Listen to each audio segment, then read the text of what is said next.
Jerry Forton, I'm Director of Amateur Scouting. Well, here's our guy, that's Zach Benson, and there's so many things I could talk about with this player because he's such a complete player. I could talk about his two-way game, I could talk about his high compete level. He's got elite edges, his willingness to play in hard areas, but I really thought I'd focus on just a couple things in these clips. His ability to be one or two steps ahead of everyone else on the ice is at a high level. And what that we're basically talking about there is hockey sense.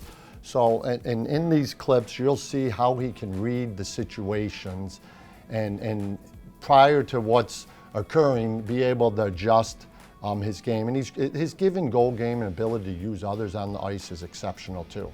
And that's our guy, Zach, on the far side of the ice, and how he scans all his options before he has the puck and before the play actually develops.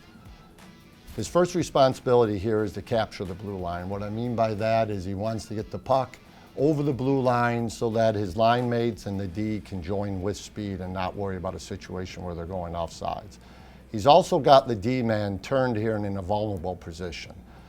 He's also already scanned and seen that he's got a fourth player joining, and potentially it's going to turn to a 4-on-3 situation. He uses our other prospect there, Savoy, on a give and go situation, and then immediately, and this would be the absolute probably #1 strength of his game, that one-touch pass immediately back to the D sets everything up and opens up the play. Again, give and go, using a line mate, receives the pass back, he already knows what his option is, and the pass back to the D for an easy tap-in. Here's the CHL prospects game I was talking about before. An absolutely crazy play when you see how far ahead he is from understanding how this play is going to develop.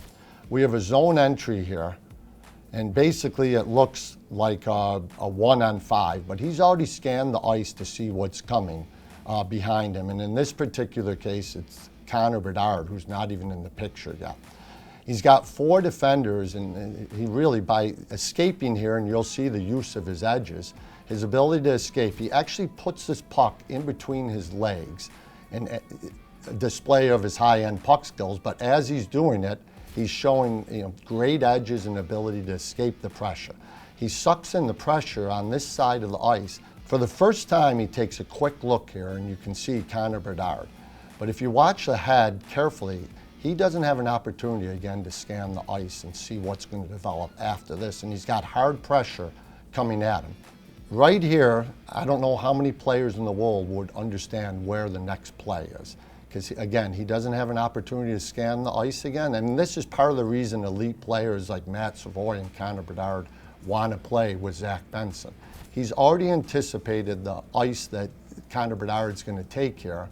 And then with his back to the play, he's able to thread this pass in through that soft area and through 3 defenders' stick to create the scoring chance. Just a crazy high-level sense and skill play he made under a lot of pressure and at full speed against the best players in his age group in all of Canada. So here's Wahlberg. When we talk about Wahlberg, a lot of what, even though he's played a lot of center, we probably ultimately view him as a wing or a power winger, and his ability to play on the walls and create coming down the wing with his speed and his skill and his sense is what separates him for us, combined with an almost 6'4" frame and a 6'6" wingspan. There's a big moment in the game in the under-18 World Championships, and I've made a lot of Anton's ability to play in big moments and be at his best in big moments of game. A tie game, little puck battle, he's coming off for change here. And again, you see the skill and the edges here at 6'4", that's pretty unique. In a traffic situation, 3 defenders converging on him, but he's able to use his edges and then be explosive here and create a little separation from the first defender. But again, at 6'4", to be able to pull this puck through and onto his forehand, and then the quick release while he's opening up his feet, all an indication of offensive hockey sense. And again, a big time finish in a big moment. the raw package and the upside with this player, and his flashes of being able to play a skill game and a power forward game is what sold us on the player, and seeing him at so many different levels. The J20 level against his peers in Sweden, internationally best on best all year long, and then playing with and against the men in Malmo and the SHL. I've talked about this relegation series, and others have on our staff, and we were over there. Malmo's up 1-0 in the series. It's a best-of-7 series. The loser of this series is going to be relegated out of the SHL in Sweden, which, for the tradition of some of these programs, is massive pressure on the players, and then you consider the financial impact as well. I put this on here because just the fact it's a 2-goal game with 2.5 minutes left in the relegation series game, and he's out there protecting the lead 5 against 6 and playing 14 minutes a night is so unique for a player that only came onto the scene in December and January and didn't even get his first SHL games until the second half of the year. But again, just pressuring the puck, simple play. He comes up with a loose puck, it's an empty net goal, but I wanted you to see the environment over in the SHL. It's very much like European soccer. And you see the crowd there and the emotion both from Anton and the fans, that was going on for this 2 or 3 week segment in their season.